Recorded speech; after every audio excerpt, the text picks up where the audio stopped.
Have a little break in the weather here. Saturday before Easter.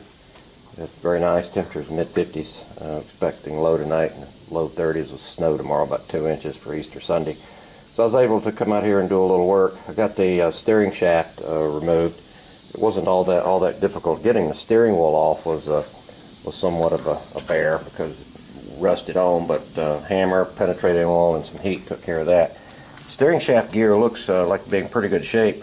Somebody had done some work on this previously because the carter pin was broken off and not functional at all. So I just tapped it out with a punch. I'll get a new one, obviously. Nuts in good shape. Bearings have surface rust, but they're nice and tight. So I think I'm going to soak them in Metal Rescue, and I think they're going to be okay. The steering box itself, in a previous video, when I had drained the oil out of it, was filled with nothing but water. So I'm sure the insides of this thing are rusted, and I'll proceed on disassembling that.